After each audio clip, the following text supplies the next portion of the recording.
Well, good afternoon, good people. Mark Holmes here on this Sunday, and I hope all of your Sunday dreams are coming true.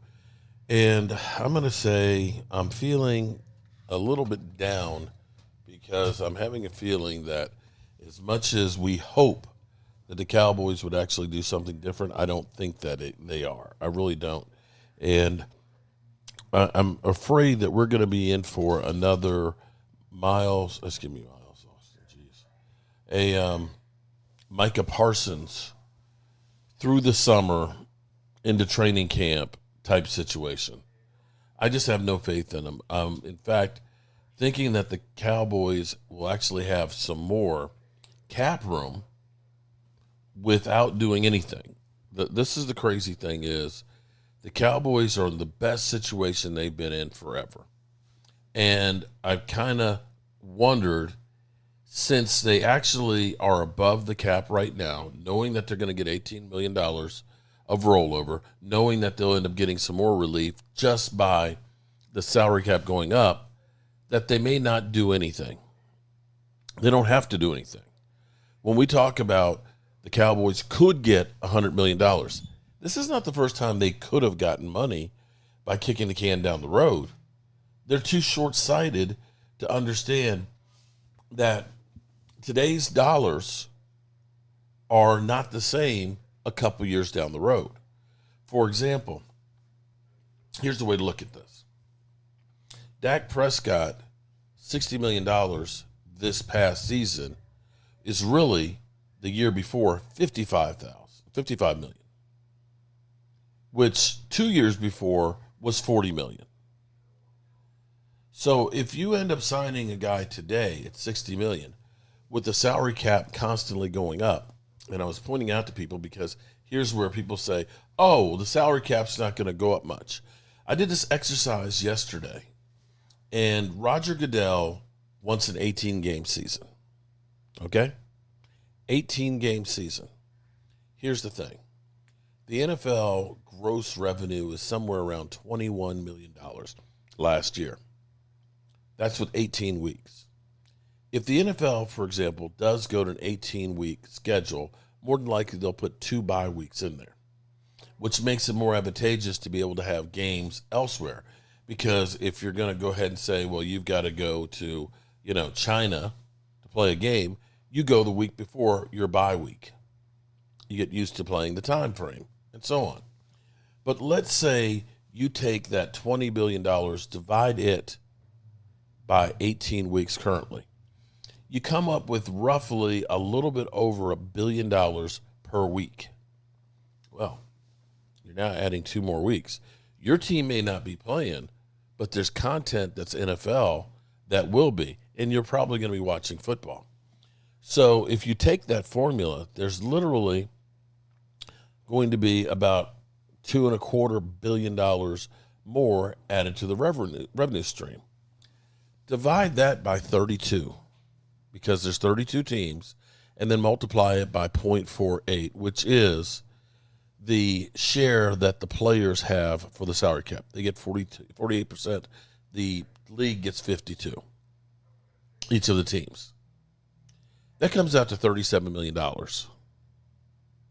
That one move creates $37 million more at today's rate. And more than likely next year, rates and stuff will go up even more as we start to see the NFL becoming pay-per-view. Netflix is now trying to get one of the spots, CBS or Fox's, in which case you've got to have a Netflix account to watch those games if you're out of market. So understanding that if the salary cap is going up, basically 10%. That's what we're talking about. 10%. We have 255. It's going to go up another 25 million. That's 10%. 10% attrition rate. Then if you just say that 10% attrition rate, in 4 years, you're talking about 40% more.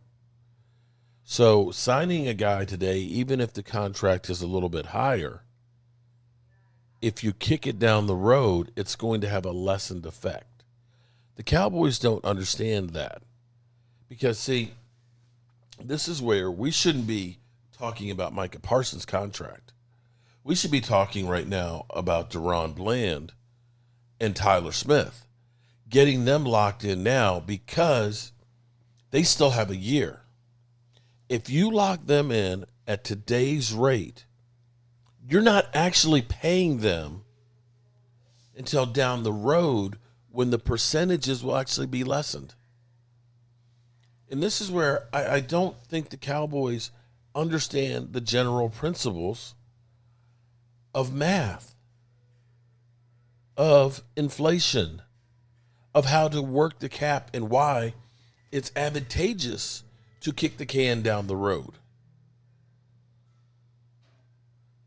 And it's sounding like, from what we're hearing from sources, even though Jerry Jones didn't say, we're all in, he said win now. Win now for us means we're going to go ahead and try and do everything we can to win right now. To Jerry Jones, hey, that's a way of getting people hyped up for the season. It has nothing to do with actually doing any work.